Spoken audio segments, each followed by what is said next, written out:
Matthew, starting on Sunday in the first race with a horse that ran fourth first time out. Number 1 is Let's Twist. Yeah, Andy, she ran a nice race first time. She was very green. She is a nice filly. She's definitely come on. She steps up to the mile on Sunday, and we're expecting a good run. Is that what her pedigree is suggesting, or is that what she's showing in her work, or both? She's definitely bred to go a bit further, and she's a nice, tall, scopy type of filly. Lovely. On to the second, where you've got a horse called Taking the Peace. Yeah, she's a nice filly. She's been showing us good work at home. She is a December foal, so I think there's a lot of improvement to come. She will improve plenty from the experience. She's quite observant at home and looks around and sees everything, but her work has been good, and if she's not too green, I expect a nice run from her. Super. And then on to the first leg of the place accumulator, Wheel of Time. Yeah, he's obviously having his first run. We're putting him in a mile because he just seems to show us at home that he wants a bit of ground. Not that he lacks ability, he's been showing us nice work, but he's one that will also improve a lot, and it looks like quite a competitive field, but I wouldn't be surprised to see him right there. Lovely. Then you've got a progressive sort in B21. I know that you've always had a measure of respect for this horse, and Smart Mart, he's hard knocking, and you never know, there might still be something in the tank there.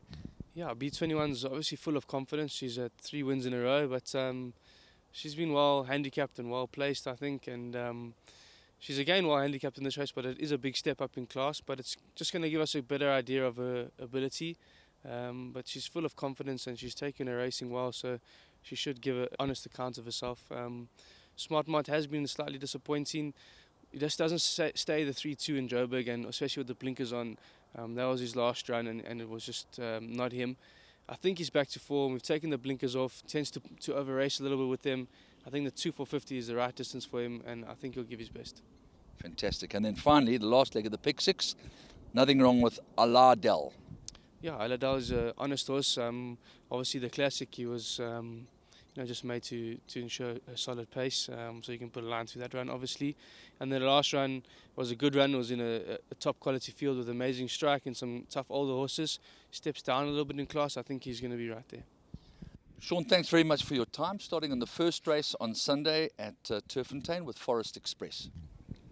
She's a filly that's going to probably just need the experience, and she needs to strengthen up a bit. But having said that, she looks like she's got a bit of stamina and she should run well.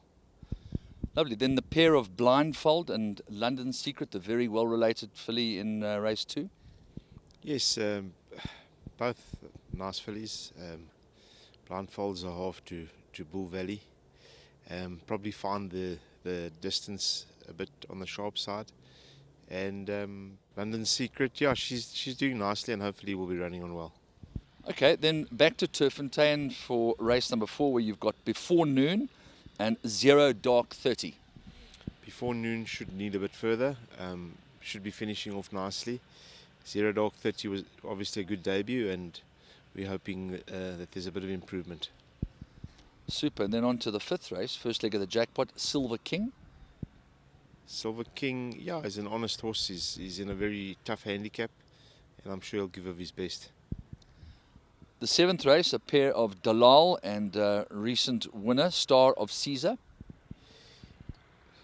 Yeah, not a lot of confidence. It's an open race. They are both in form. At the end of the day, we were worried about the mile with Dalal, but obviously when we look back on the form, it's probably what she's looking for, so hopefully they'll both be thereabouts.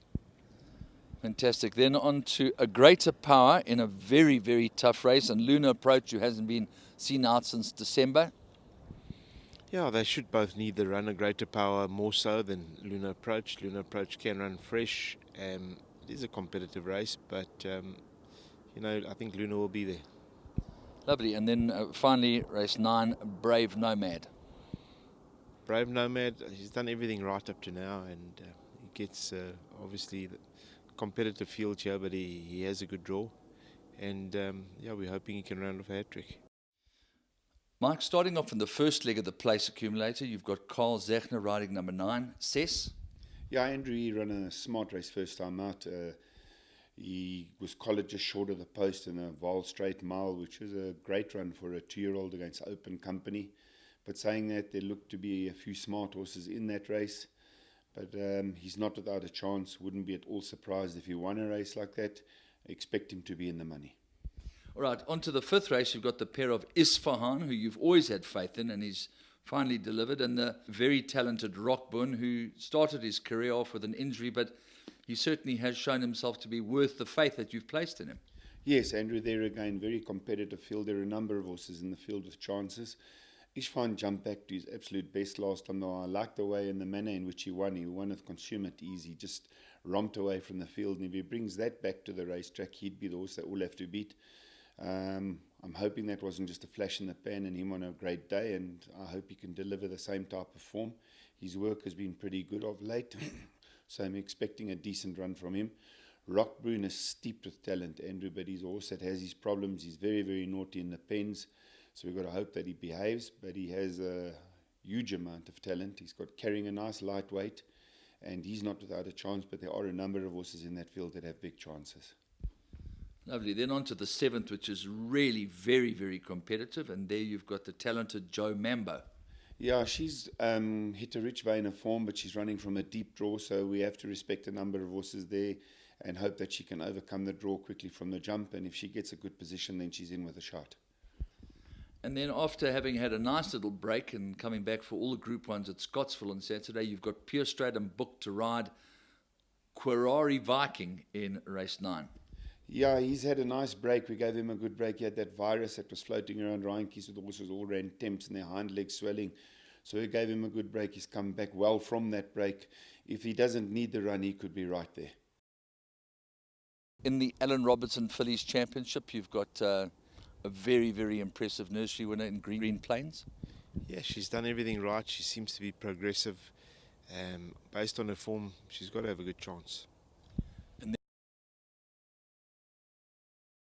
I remember vividly your dad going to the second box and saying to Anthony, "This is the one we're taking to Scottsville." Yeah, he's a smart horse. Obviously, we ran both of them on in the Nursery, the Mustaqim and Nafa. We didn't want to be blasé and say which one will win, which one wouldn't win. He's come through the race very well. He's a rock solid horse, and I'm expecting him to go well. It's hard to tell the difference in form between Cape Town, KwaZulu-Natal and Joburg, but I guess we'll find that out on Saturday. Keegan's Rock and Warrior's Rest. Yeah, I think Keegan's Rock was very impressive on debut. However, he did jump very slowly, which we didn't expect, and he had to make up quite a bit of ground, which he did comfortably, so we're hoping that he's up to this class. Warrior's Rest, we're dropping back in distance. We know he wants maybe 14 and a mile, but his work is good, and he shows us a bit of class, so we're taking a chance. Carry On Alice, she looks like she's an absolute standout at Scottsville in the filly sprint. Yeah, listen, we hope so, Andrew. At the end of the day, obviously she's the class horse in the race. Healthy respect for Bella and Just Sensual. Fillies with class like that can raise their game over shorter. Yeah, I think basically if things go smoothly in the race, we have had some hardtack at Scottsville in the past, and we don't count our chickens, but she's obviously a massive runner. Perhaps in a similar vein to Rafif, you've decided with the very strong galloper over 1,600 metres, the way in which he won that Guineas and have now obviously a dual Guineas winner, that the testing 6 furlong at Scottsville might be right up Janubi's alley. Yeah, we've got the plan of taking him overseas next year, and he probably is ideally suited to a mile, but in Dubai there's a lack of races over a mile, so we wanted to give it a bash here in the 1,200. For a dual Guineas winner to only be rated 106, I think is quite underrated. So I think he's well in it with the handicaps. Obviously, he's just got to enjoy the distance, but he's a strong galloper. He's got the toe, he's got the speed, and Scottsville is a testing track. So we're pretty hopeful of a nice run. So in other words, there may be a possibility that he could be a Golden Shaheen type of horse. Yeah, well, obviously, you've got to see how he goes on Saturday in the 1,200, but it'll definitely open up a few more doors. Yeah, he's hasn't got a lot of miles on the clock, and he's had his issues, but I think he's in good shape and hoping for a big run. You have the luxury of a whole brace of sprinters, so you've obviously been able to spread them out a little bit, and I see you've got another representative then there with Mr. Rat Race colours. Yes, Bulleting Home ran a really good race in the drill hall. We've taken a chance dropping him down to the 12, but you know, he is a good workhorse, and unfortunately all my horses are drawn on the wrong side of the course, so I'm sure we'll have to get lucky.